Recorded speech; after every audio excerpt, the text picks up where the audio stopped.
buenas noches para todos y bienvenidos a tu casa de restauración familiar, tu casa en Carolina, la iglesia más bella, más hermosa. Esas dos hermanas están vestidas de negro. Mira las que bellas son. Las dos, sí.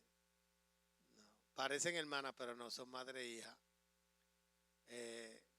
Chino, la hija es más linda que la madre, pero eso no importa, ¿verdad? Una versión mejorada. Sí. Sí, sí, sí. La hija es más linda que su mamá. Sí, Ana María, ¿tu hija es más linda que tú? ¿Qué podemos, verdad? ¿Qué vamos a hacer? Esa es parte de. Estamos contentos. El domingo tuvimos un tronco de celebración que nos excusamos. Bueno, no nos excusamos. No estuvimos al aire porque aquí se metió Dios y hizo lo que Él quiso y fue para nosotros. Así que tú que nos estás viendo por Facebook Live, qué bueno, pero de vez en cuando date la vueltita por acá porque esto se pone intenso. Y a las 12:30, Roxana me preguntó, ¿vamos a transmitir? Y yo, Roxy, ¿qué vamos a transmitir? Son las 12:30 de la tarde. Oye, nos vamos para la casa. Fueron 2 horas y media. Leo estuvo con nosotros y tocando el piano, porque Dios siempre provee.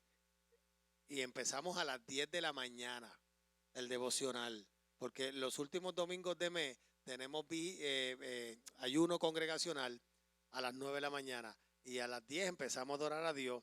Fueron 10 hasta las 11, hasta las 12,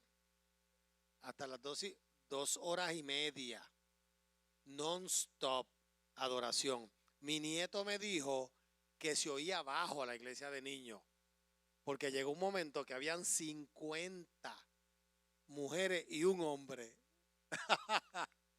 Juan estaba danzando, no, fue una cosa impresionante. Y habían unas calladitas por ahí, sí, que están reclutadas hay una que está reclutada obligada. Esa no puede decir que no.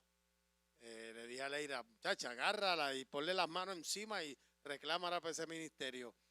Pero de verdad que fue una cosa impresionante lo que sucedió aquí, lo que Dios hizo, como Dios nos libertó. Dios es un Dios de libertad. Sí. Yo no sé tú, pero yo hasta me liberto yo mismo.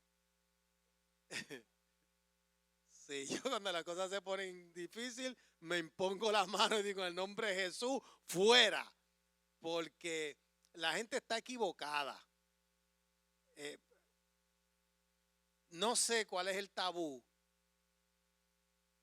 Yo no tengo ninguno.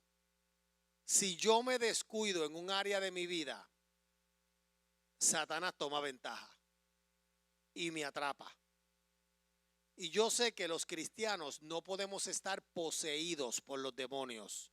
Eso es un error. El que piense eso, dentro de nosotros vive el Espíritu Santo. Pero.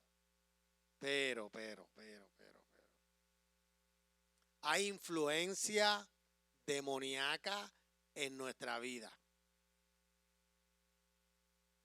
Es verdad. Abrimos puertas, Malí lo predicó, y cuando abrimos puertas, Él toma ventaja de áreas de nuestra vida y las controla.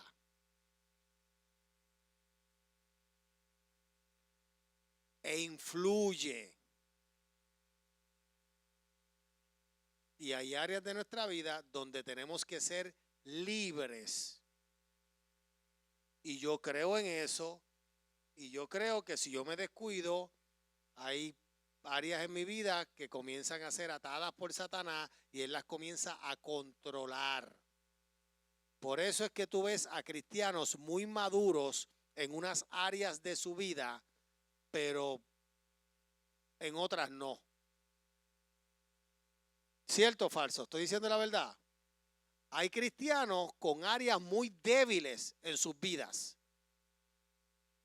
Y hay una influencia del enemigo en esa área de la vida de esa persona. Y hay 12 áreas en nuestra vida. Y yo quiero estar libre en toditas ellas. Y hay a veces que nos descuidamos, hay a veces que traemos cosas del pasado, hay a veces que le permitimos al enemigo zarandear nuestra vida. Y cuando vienen estos cultos así, tenemos que aprovecharlos. Por eso, cuando yo me convertí, cada vez que decían ¿quién quiere ser libre?, yo corría para el frente. Y lo primero que impide que tú corras para el frente es el orgullo, es el ego, es el qué dirán. A mí me importa un pepino angolo lo que digan, yo quiero ser libre. Y cuando cantamos libre, yo corro al frente. Y ahora no corro porque ya yo estoy al frente. Y hay momentos en que yo me ministro yo mismo. En el nombre de Jesús, fuera, diablo, si estás ahí dentro. Mira, áreas de enfermedad de la gente, eso es un demonio. Gente que siempre está enferma.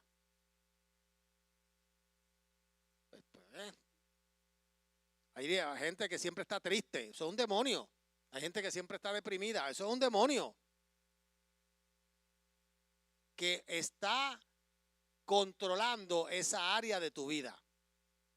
Y no es que no estemos tristes, pero no podemos estar tristes siempre. Y no es que no nos enfermemos, pero no podemos estar enfermos todo el tiempo. Eso no es normal. ¿Por qué? El castigo de nuestra paz fue sobre él y por su llaga fuimos nosotros curados. Pues entonces, ¿para qué está esa palabra en nuestra vida? Si vamos a vivir una vida cristiana enfermos todo el tiempo. ¿El cuerpo se enferma? Sí. Pero hay gente que no es normal. Y así, hay gente que en el matrimonio siempre están peleando y siempre es una tribulación en el matrimonio. Toda la vida es una tribulación en el matrimonio. Pues hay un problema. Y vienen a la iglesia, pero siempre están en esa área. Pues entonces tienes que ser libre en esa área. Algo en el pasado, algo que arrastra, alguna mala decisión, qué sé yo. Y en estos cultos yo me aprovecho porque yo me acerco a Dios y yo le digo, mira, examíname con tus rayos X, donde yo estoy mal. Y en esa área yo quiero ser libre. Y yo siento en ocasiones. ¿Te acuerdas de Happy OK? Una vida entera. Y hace como un mes atrás. Yo todos los días ahora me levanto feliz. Happy, todo el tiempo happy. Pero si yo llego a saber eso, yo lo hubiera hecho hace 20 años. Y entonces, mi hermano, somos de carne y hueso. Y esto no puede pasar. Así que el domingo, yo no sé quién de ustedes fue libre, pero yo fui libre. Una vez más, del 1,5 millones de veces que Dios me ha libertado, y seguirá haciendo. ¿Por qué? Porque yo soy humilde. Ya, yo quiero ser feliz, yo quiero estar en paz, yo quiero estar sano, yo quiero estar bien. Satanás vino a matar, a robar y a destruir. Jesús vino a dar vida y vida en abundancia. Pues la vida abundante trae de todo un poco. Así que vamos a la clase. El hombre sin excusa delante de Dios. El evangelio es necesario porque la ira de Dios está manifestándose contra la impiedad e injusticia de los hombres. Mira, quiero que estés bien pendiente a estos próximos 40 minutos. No pestañees. Respira, pero no pestañees. No te distraigas. Porque lo que yo te voy a enseñar en esta clase es profundo y poderoso. ¿Alguien lo cree? Ok. La tesis de la carta expresada en el capítulo 1, verso 16 y 17, es que el hombre no está en la relación adecuada con Dios. Y sin la revelación de la justicia de Dios presentada en el evangelio, está sujeto a las consecuencias que este estado trae. Para el lector moderno, asociar la idea de ira con Dios parece inapropiado. Nuestra resistencia a asociar la ira con Dios se debe al hecho de que en el ser humano la ira es una emoción comúnmente asociada con la pérdida del dominio propio que resulta en actos caprichosos, ¿cierto? Cuando tú hablas de ira, ¿de qué tú piensas? ¿Descontrol? Se molestó. Ira es molestia, ira es malas palabras, ira es tira y jala, ira es eso, ¿cierto? Es una emoción fuera de control. Por eso nos cuesta tanto trabajo asociar la palabra ira con Dios. Se expresa normalmente por motivos egoístas. Si esta es la definición de ira, entonces es inapropiado atribuirla a Dios. Sin embargo, aunque en el hombre la ira es una emoción noble cuando representa su indignación por el mal que existe en la sociedad, te repito, aún en el hombre la ira es una emoción noble cuando representa su indignación por el mal que existe en la sociedad. En esta semana hemos sido víctimas de un sistema caprichoso que afecta a Puerto Rico y a los puertorriqueños. Injusto. Mucho dinero que llega a un país y llega a los bolsillos que no tienen que llegar.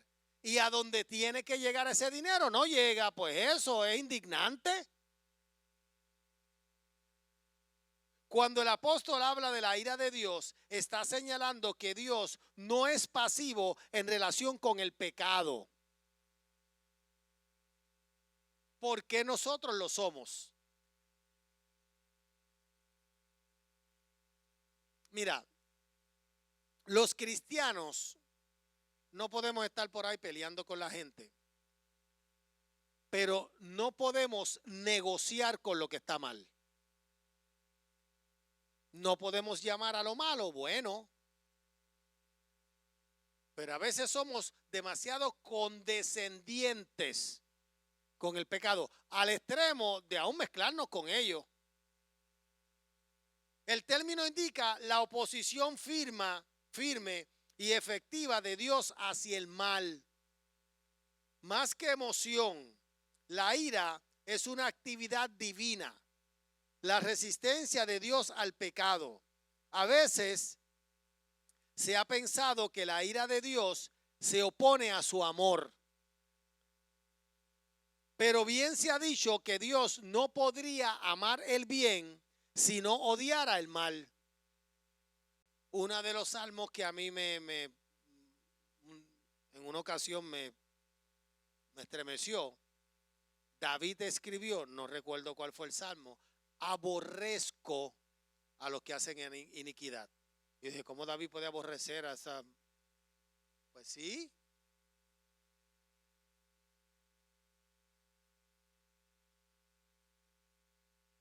Pero bien se ha dicho que Dios no podría amar el bien sino odiar el mal.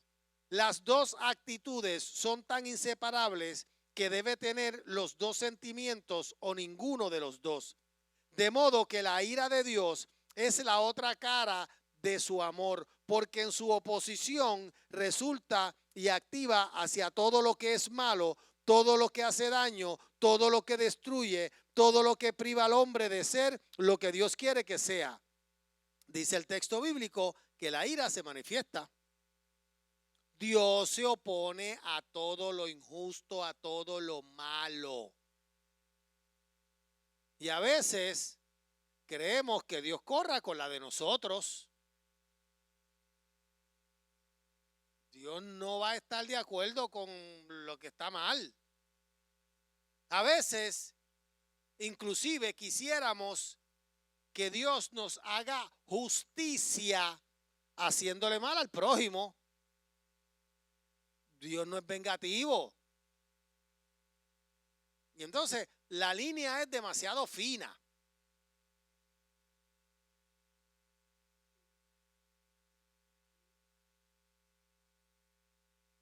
Sí. ¿Salmo? Ajá, ¿qué dice? Léelo.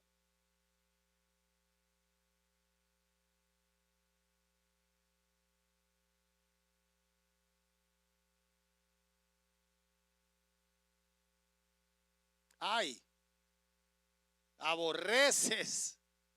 Esa palabra es dura y a mí me costó un poco de trabajo porque tenemos la idea de Dios de que Dios es bien, y Dios es bien bueno, y Dios es amor, pero Dios aborrece a los que hacen iniquidad. Pues lo dice la Biblia, ¿qué hacemos? Borramos el Salmo 5 y no lo leemos, o arrancamos la página de la Biblia, o lo borramos en la aplicación del teléfono.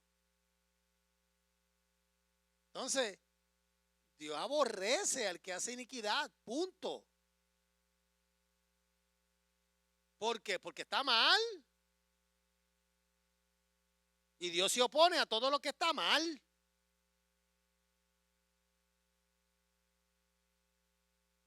Todo lo que es malo, todo lo que hace daño, todo lo que destruye y todo lo que priva al hombre de ser lo que Dios quiere que sea. Y tenemos que tener cuidado con eso. Especialmente nosotros los líderes en las iglesias, los pastores. Yo tengo que tener mucho cuidado con el propósito que Dios tiene con la gente. Yo no me puedo oponer o por egoísmo o por qué sé yo, por capricho a que Dios haga con la gente lo que Dios quiere hacer. Y eso pasa en las iglesias, mi amor.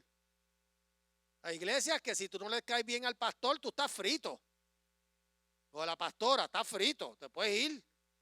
Porque no vas a crecer, no vas a tener un ministerio, no vas a poder hacer nada. ¿Por qué? Porque simplemente pues no le caes bien al pastor. Pues esto no se trata de eso. Dios me libre. A mí me tiene que caer bien todo el mundo. Yo tengo que amar a todo el mundo por igual. Y aquí todo el mundo tiene que tener las mismas oportunidades. Y la injusticia no cabe, punto. Y pasa lo mismo en los trabajos. En este caso, es preferible la traducción que dice se revela a la que dice se manifiesta. Porque el término usado en el mismo que aparece en el capítulo 1, verso 17, al hablar de la revelación de la justicia de Dios. Tanto la justicia de Dios como la ira de Dios están en proceso de ser reveladas ahora. La revelación actual de la ira de Dios no agota su manifestación, ya que Pablo puede hablar en el día de la ira, y eso está en el capítulo 2, el verso 5. De modo que la revelación presente es simplemente un anticipo de la manifestación plena en el día del juicio. Las palabras desde el cielo constituyen una manera reverente de referirse a Dios. Y eso está en Lucas capítulo 15, verso 7 y verso 10. Algunos comentaristas creen que Pablo, al usar aquí la misma palabra para hablar de la revelación de la ira de Dios que usó en el versículo anterior para hablar de la revelación de la justicia de Dios, está asociando directamente las dos revelaciones. Las dos revelaciones son dos aspectos de un mismo proceso. En el Evangelio, la misericordia divina y el juicio divino son inseparables. Mira, clases como esta, yo te exhorto a que tú te sientes, las estudies, las disciernas, le pidas al Espíritu Santo revelación y las puedas entender, porque esto es ¿sabe? Esto es un tema que tienes que dominar.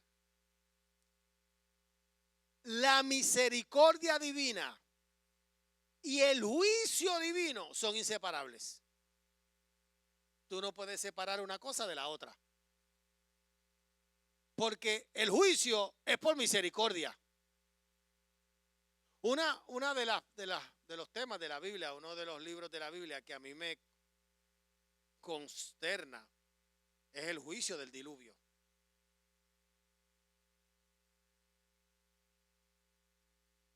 Piensa, Dios crea al hombre,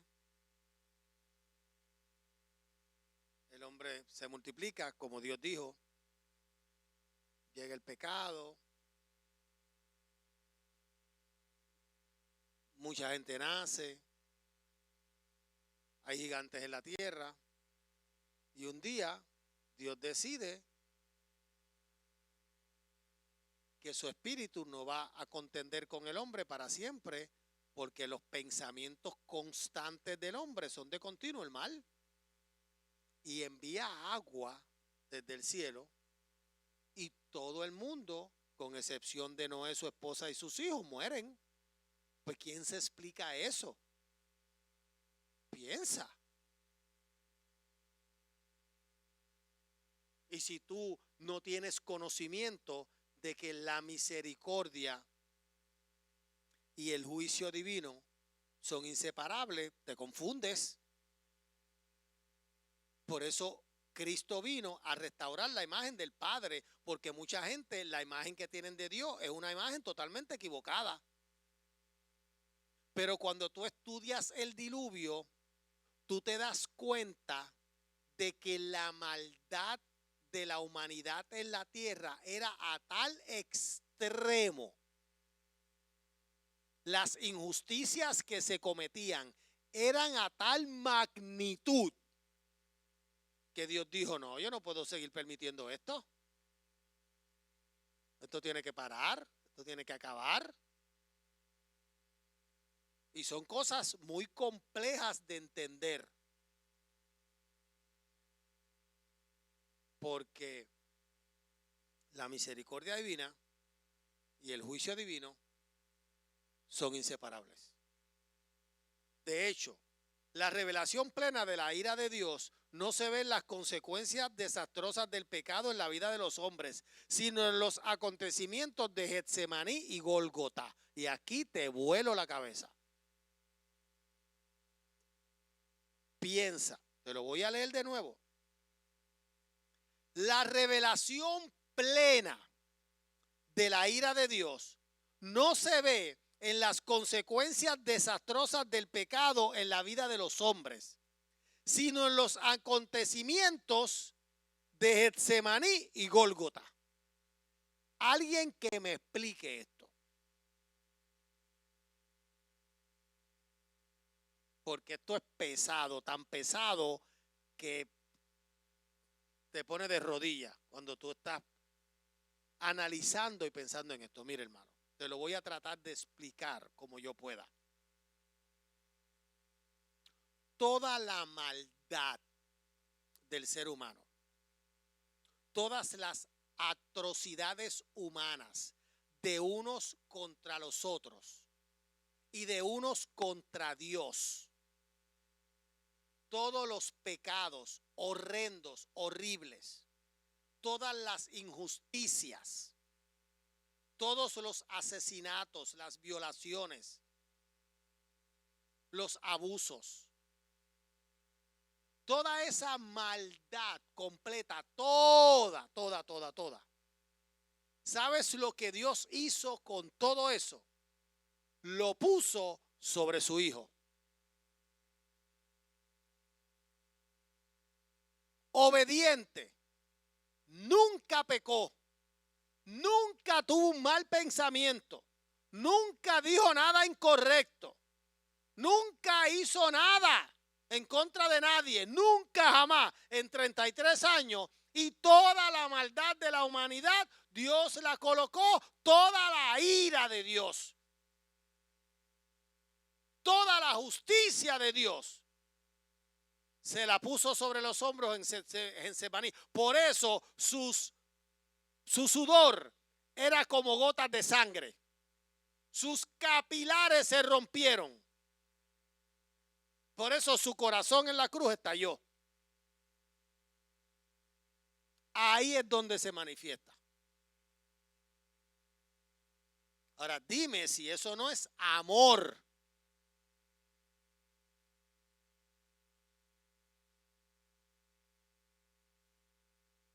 Esa es la verdadera revelación de la ira de Dios. Mira, cuando Dios expulsó a Adán y Eva del jardín, la Biblia relata que había un querubín, un ángel.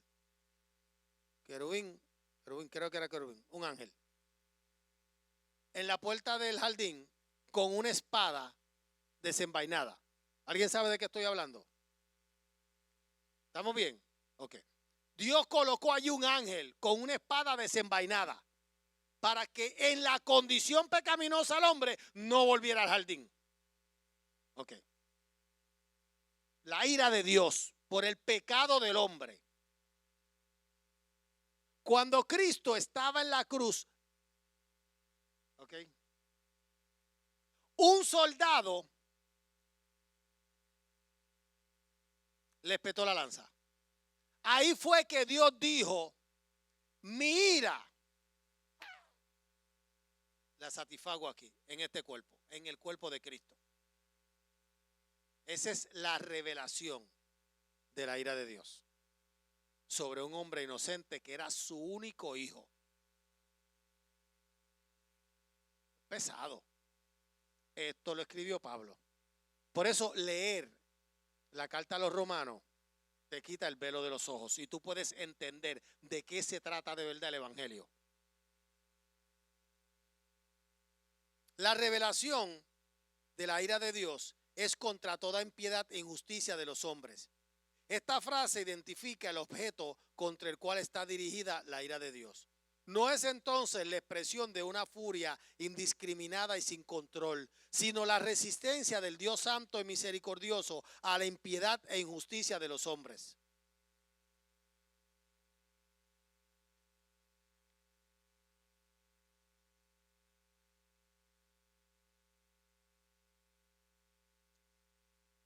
Propiamente dicho, impiedad debe referirse a pecados contra Dios e injusticia a pecados contra los hombres.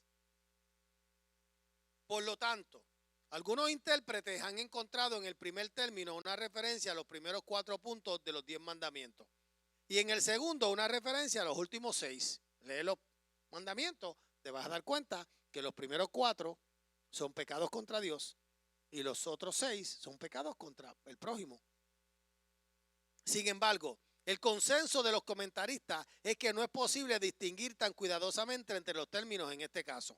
El uso de las dos palabras debe tener intención de abarcar el pecado en una gama más amplia que la que uno solo de los términos puede hacerlo. Se ha sugerido que el primero caracteriza al pecado como una ofrenda a la majestad de Dios y el segundo como una transgresión a su orden justo. El término todo es significativo. La ira de Dios es contra todo mal. No hay excepciones. Ningún pecado se pasa por alto. Los pecadores se describen como los que con injusticia detienen la verdad. El significado del término traducido detienen es suprimir. En este caso debe describir un intento de suprimir la verdad porque de hecho los hombres no la pueden reprimir.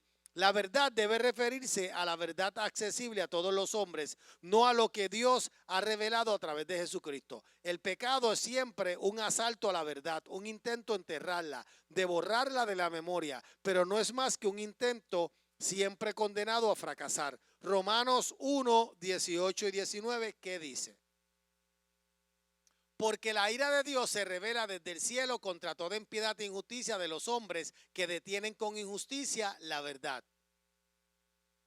Porque lo que de Dios se conoce les es manifiesto, pues Dios se lo manifestó.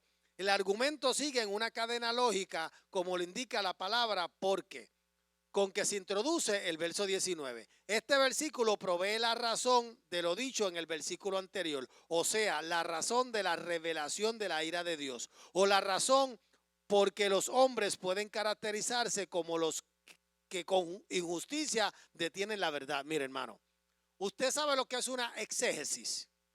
Eso es lo que nosotros estamos haciendo aquí. Nosotros cogemos cada verso y lo desmenuzamos. Cada verso tiene un significado y tiene una razón de por qué está escrito. Y eso es lo que nosotros, con mucha paciencia, estamos haciendo. Estamos aquí. Okay.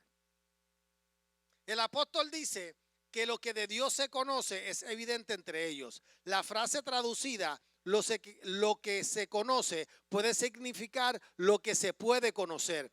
Parece evidente que en este contexto se trata de lo que es posible saber acerca de Dios en base a la observación del orden creado. Dice Pablo que lo que se puede conocer de Dios por medios comunes a todos los hombres es evidente entre ellos. La frase entre ellos puede significar en medio de ellos o en ellos, esto es, dentro de cada uno. La revelación no es un descubrimiento del hombre que él logra después de un gran esfuerzo, sino algo que Dios mismo ha transmitido al hombre. Dios puede ser conocido solamente en la medida en que Él decide darse a conocer.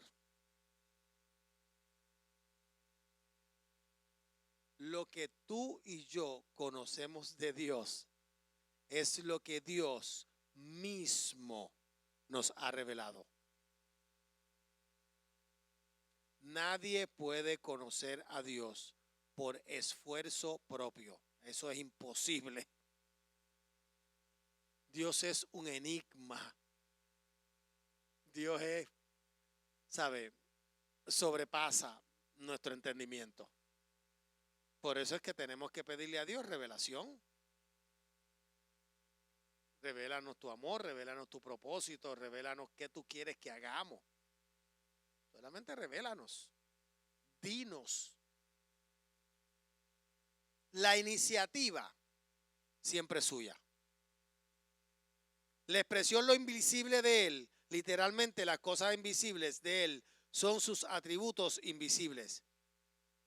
Mira, ¿sabes cuál es el problema mayor del Espíritu Santo? Que no se ve. Que no se ve. Tú te portabas bien cuando eras chiquita.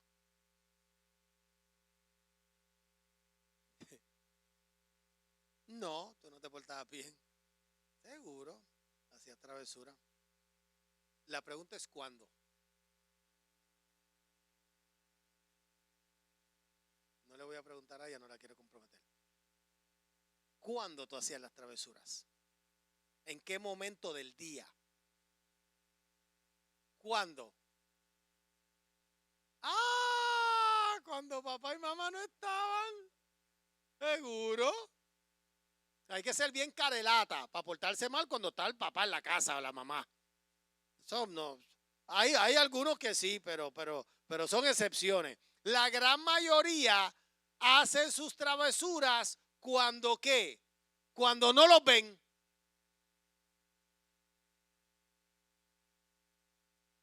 Ok. Si el Espíritu Santo se viera, fuera distinto. ¿Ah? Si cuando tú fueras a hacer lo que haces cuando tú crees que nadie te ve, lo vieras, no lo haría. Tú sabes cuando tú llegas a vivir una vida de verdad agradable a Dios, cuando tú lo logras, ¿tú sabes cuándo es? Cuando tú desarrollas la conciencia de que Él está siempre. Pero tan pronto se te olvida su presencia, tú te sirves con la cuchara grande. Pero si tú desarrollas la conciencia de que Él te ve, de que Él está presente, aunque Él no se vea, tú andas derechito. Tú estabas haciendo lo que tú querías hasta que tu papá llegara. Cuando él llegaba, ¿cierto o falso? Porque la presencia de la autoridad. Hasta que nosotros como cristianos no entendamos que tenemos que desarrollar una conciencia de su presencia, vamos a andar viroldo. Pero cuando tú desarrollas esa capacidad de discernir todo el tiempo de que estás acompañado, de que el jefe está ahí, tú no te lambes. Pero se nos olvida. no lo vemos, muchas veces no lo oímos. No lo hacemos presente en nuestra vida. Y hablamos cosas que no tenemos que hablar y miramos cosas que no tenemos que mirar. ¿Y por qué? Porque en ese momento, ahora, cuando tú haces algo malo y te arrepientes, ¿por qué te arrepientes? Dilo duro. Te redarguye. ¿Y qué es lo que el Espíritu te dice? Yo sé lo que hiciste. Cuando tú dices el Espíritu Santo me redarguyó, no es otra cosa de que yo sé lo que tú hiciste. Lo que tú hiciste está mal. Y tú dices, ya, lo que yo hice está mal. Porque tuviste la conciencia de su existencia y su presencia en tu vida. Tan pronto se te olvida de que Él existe, no hay forma de hacer lo bueno. Si tú te mantienes consciente de que Él existe, de que Él está, de que Él no se ve pero está ahí, caminas derecho. No te desvías. Te habla la voz de la experiencia. Lo único que yo necesito saber en mi día es que Él me acompaña todo el tiempo. Que Él me escucha todo el tiempo.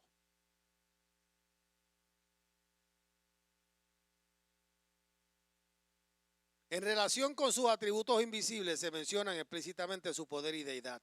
El primer término es un atributo de Dios que se menciona una y otra vez en las Escrituras.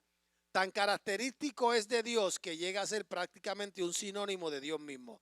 El segundo término, deidad, designa la naturaleza de Dios, lo que es propio de Él. El término poder identifica un atributo específico de Dios. Deidad abarca en forma resumida los demás atributos que lo caracterizan. El término traducido eterno se refiere a las prisiones eternas donde se guardan los ángeles caídos. Califica los términos poder y deidad como atributos que han caracterizado a Dios siempre. No son atributos adquiridos. Dice Pablo que lo invisible de Él se deja ver. Es claro que lo invisible no se puede ver, de modo que hay cierta contradicción lógica en la expresión formal de la oración. No obstante, el sentido es claro. Pablo mantiene que ciertas cualidades invisibles de Dios dan evidencia de su existencia en algo que se puede ver. Esto es, en las cosas creadas, el universo. Mire, hermano, yo no sé de dónde alguna gente saca que son ateos. De verdad que ese es el disparate más grande que yo he escuchado en mi vida. ¿Sabe? No, que yo no creo en Dios. Mi amor, mira para el cielo. Mira el mar. ¿Cómo que tú no crees en Dios? ¿Sabes? ¿En serio que tú piensas que esto fue una explosión? Que aquí no hubo una mano divina que creó todo esto. Es imposible. ¿Sabes? Es un engaño el que dice yo no creo en Dios, yo soy ateo. Eso es un engaño. Eso es una persona bien confundida con muchas preguntas sin contestar.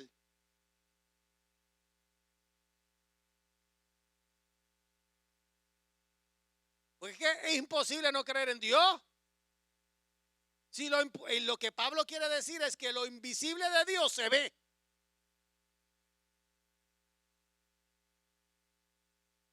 No obstante, en el sentido es claro. Pablo mantiene que ciertas cualidades invisibles de Dios dan evidencia de su existencia. ¿Ok? ¿Qué? La creación. Por sus sentidos, el hombre percibe la creación. La reflexión sobre lo que tiene a la vista debe llevarlo a la comprensión de ciertas cosas acerca de Dios. Esta evidencia de la realidad y carácter de Dios ha existido desde la creación del mundo. Esta revelación de sí mismo que Dios ha hecho en el orden creado ha existido desde el momento en que Él creó el universo. Para que tú crees que tú tienes los sentidos. Ahora, esa es otra clase. ¿Para qué Dios te dio los sentidos?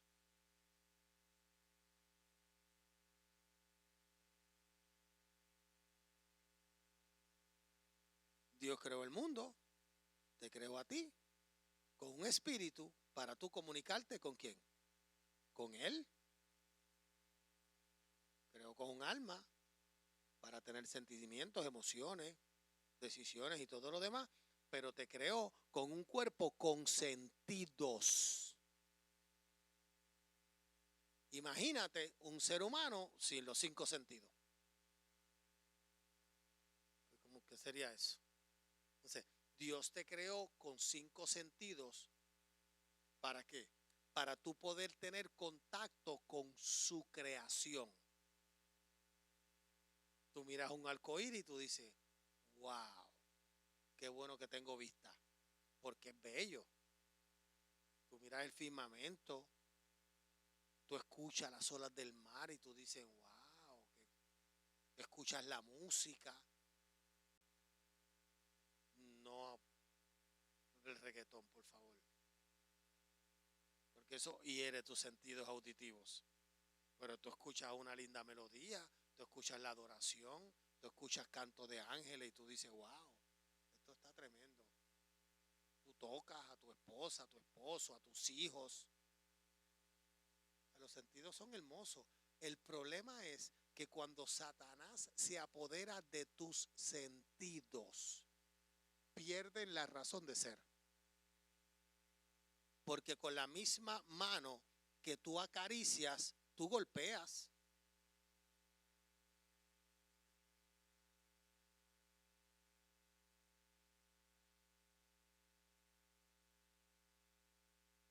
Con el mismo paladar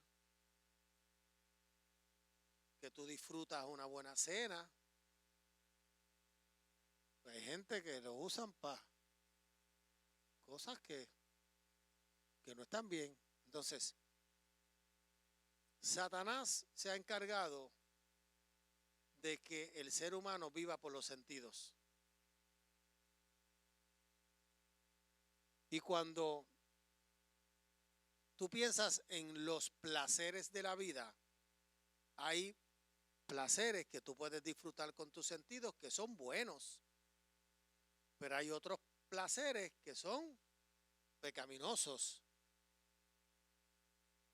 La ira y la justicia de Dios van contra toda expresión de tus sentidos que va en contra de lo que es bueno. Cuando nosotros aprendamos a dominar nuestros sentidos y entendamos que fueron creados en nosotros para disfrutar la creación de Dios y no el pecado, vamos a vivir mejor. Ponte sobre tus pies. Dios aborrece el mal.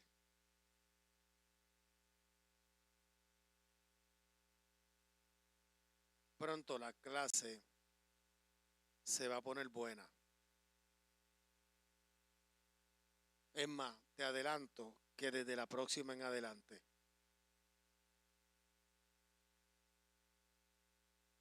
¿Cuántas? ¿Van 12? Ok. De la 13 en adelante, esto se pone buena. Pero qué mucho hemos aprendido en estas 12 clases.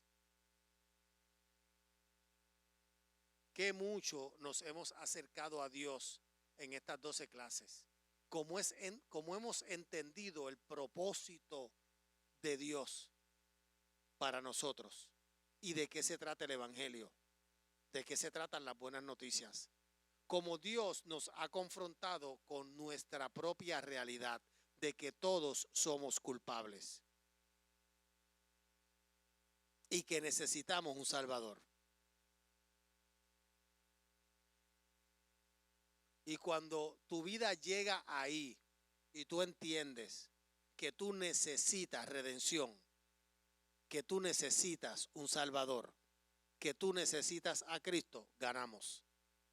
Y estas primeras 12 clases pienso que nos han llevado a eso y nos han acercado más a Él. El problema mayor del hombre es la idea esta de que no necesitamos a Dios.